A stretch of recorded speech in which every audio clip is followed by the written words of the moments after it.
Hello everyone, চলে আসলাম গোসল টোসল করে। এখন আমি খাবো, ঠিক আছে? আর তোমরা দেখবা। দেখো, আমি এখন এই যে ভাত নিলাম, এই যে একটু পিছনে যা বসি, ভাত নিলাম। আর আর আর আর এখন হইলো এই যে দেখো কি বানাইছি, তোমার হলো এটা হলো ভর্তা। ওই যে কি বলে, জালি কুমড়া আছে না, ওই জালি কুমড়ার ভর্তা বানাইছি। দেখো কেমন লাগে জালি কুমড়ার ভর্তাটা।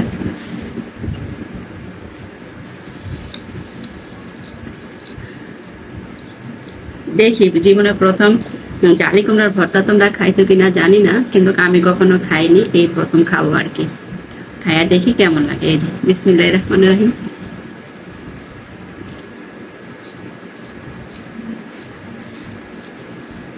আসলে আমি যে জিনিসটা খাইনি এই প্রথম খাচ্ছি, কিন্তু খুবই ভালো লাগতেছে। কারণ কি, জালি কুমড়া আর চুলকা দিয়ে সবাই ফেলে দেয়, তো আমি আবার মনে মনে ভাবলাম যে আমরা তো সবসময় ফালাই দেই, তাহলে আজকে দেখি একটু ভর্তা বানিয়ে ট্রাই করে দেখি কেমন লাগে। কারণ জালি কুমড়া যদি খাওয়া যায় তাহলে নিশ্চয়ই ভর্তাটাও খাওয়া যাবে। ওকে, তাহলে আমি এই যে আসলে সেই স্বাদ হয়েছে, কখনো কিন্তু খাইনি। আর তোমরা যদি কেউ না খেয়ে থাকো, অবশ্যই একবার খাইয়া দেখবা, একবার সেই স্বাদ, ঠিক আছে?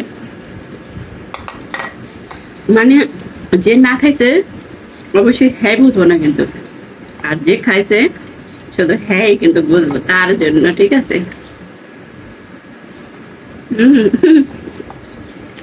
সে টেস্ট, এত টেস্ট, এত টেস্ট।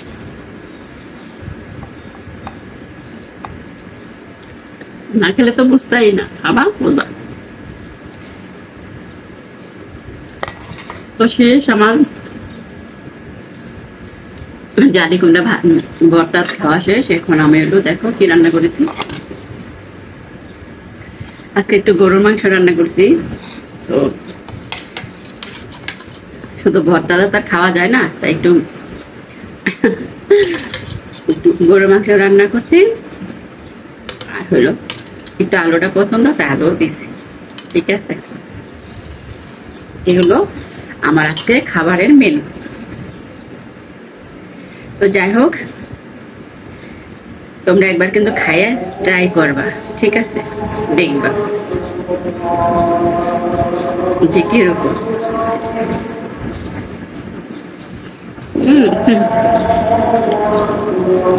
কারণ এক তরকারিটা খাওয়া হয় না, তাই দুইটা লাগে। তরকারিটা হলো গরম।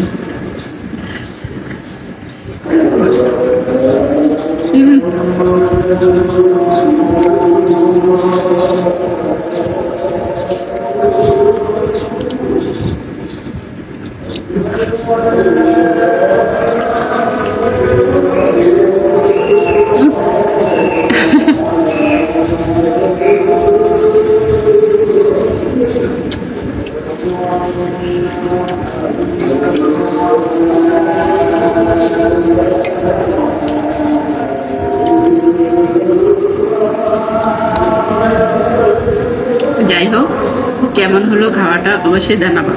আজ এই পর্যন্তই, আল্লাহ হাফেজ।